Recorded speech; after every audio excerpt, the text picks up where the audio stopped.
Victoria Max Vlog! Ayun! Welcome back sa ating channel. Tayo po ay BMB Drama React na tayo nag-reaction sa mga lahat ng teleserye. But anyway, tayo po ay Kalingap pa rin. Bigyan po natin ng konting reaction lang ang pagdalaw po ng Kalingap community, Kalingap family po ni Kuya Val dito sa Hong Kong, kung saan nagkameron po ng konting aberya daw, nagkaroon ng konting aberya. Totoo kaya ito mga kapatid? So, bago po ang lahat, isa mo na mapagpalang araw sa ating lahat. Welcome back po sa ating channel ulit. At ito nga po, magbigyan natin ng reaction ng ang pagdalaw po ng pamilya Matubang dito po sa Hong Kong. So, bigyan natin ng konting pasilip ang mga nangyari. Kasi konti lang pong clippings ang ating pong ginawa kasi ang dami pong tao. Hindi ako makakonsentrate sa pag-upload dahil ang inyo pong lingkod ay nag-off lang ng half day at that time. So at least kahit paano po nakadaupang palad po natin si Kuya Val at nakita natin kung kaano siya ka-humble. Lalo po si Ate Edna. Sobra. Nakausap ko po siya and nasabi po namin kung saan kaming group. Anyway, kami po dito sa Hong Kong ay naka-join sa Kalingap Warriors. But anyway, sila po talaga ay may mga leader na. Pero meron po tayong t-shirt ng Kalingap Warriors.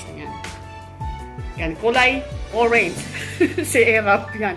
Anyway, balik po tayo sa nangyari. Habang nagkukwento po tayo, panoorin po natin yung konting kaganapan na counting clippings po na nakuha natin during the event. Kasi ako po ay madaling malubat ang cellphone. So, ito na nga po. May mga issue po na nahuli sila ng pulis. Nahuli sila ng pulis sa Tamar. Si Kalingap Rab at yung iba pa niyang kasamahan. So, yung iba po nagkahiwa-hiwalay dahil po sa dami ng tao at sa dami ng gustong magpa-picture po. Kawawa naman si Jackie. But anyway, wala po naman po nasaktan. Linawin lang po natin na ganun po talaga pag talagang sikat ka as a vlogger, lalo po at charity, when it comes po charity ay talagang sikat sino kayo. Si Kuya Val nga po, kasabay namin sa huli. Siya po ang aming isa sa prinotektahan kasi siya po yung ng Kalingap. So, kami po nasa huli. Sinarab ang nauna sa Tamar. But, to make the story short po, wala naman po masamang nangyari. Talagang pinagkaguluhan lang siya doon. And then, huwag po mag-alala ang lahat kasi ang pulis po dito sa Hong Kong ay very considerate po sila. Hindi po sila katulad sa atin sa Pinas ng mga pulis, mas nakakatakot pa. Kahit sabihin pa natin na kabaro natin yan, mas nagkakaintindihan tayo kasi Pilipino, no? Mas safe po dito. Kaya lang po talaga pag bawal is bawal. Nagkataon lang po na marami pong naghahanda sa place po ng Tamar dahil meron pong malaking event doon na fireworks display. So doon po ay maraming pulis nagkataon at medyo mahigpit po ang kondisyon at that time. But anyway po, wala po sa kanilang naging problema.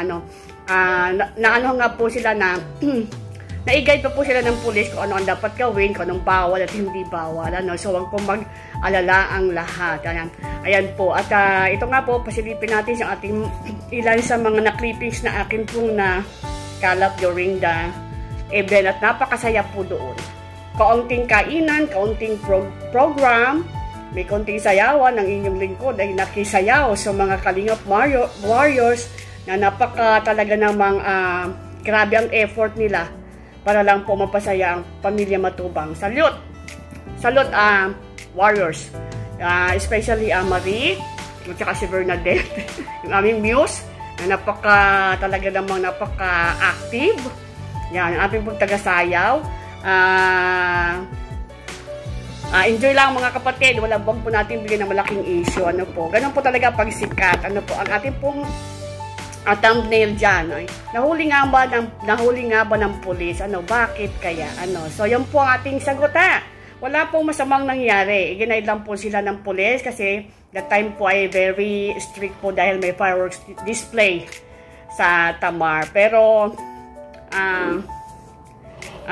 to make the story short again, masaya po sila. Nag-enjoy naman po silang lahat. Yung Jomar, si Ate Edna, si Baby Robs, Jackie. Kahit sila po ay pagod na pagod, sa totoo lang si Rob ay haggard ang mukha. Walang magandang tulong siguro.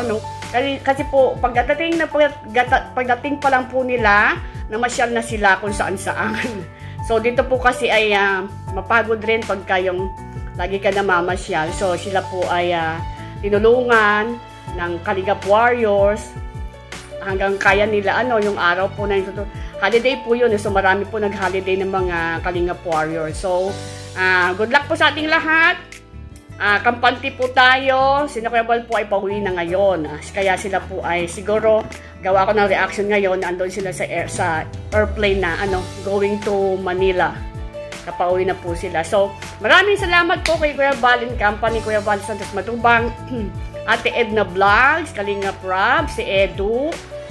Si Kindred hindi ko na-meet eh. Sino pa, si Star Wax.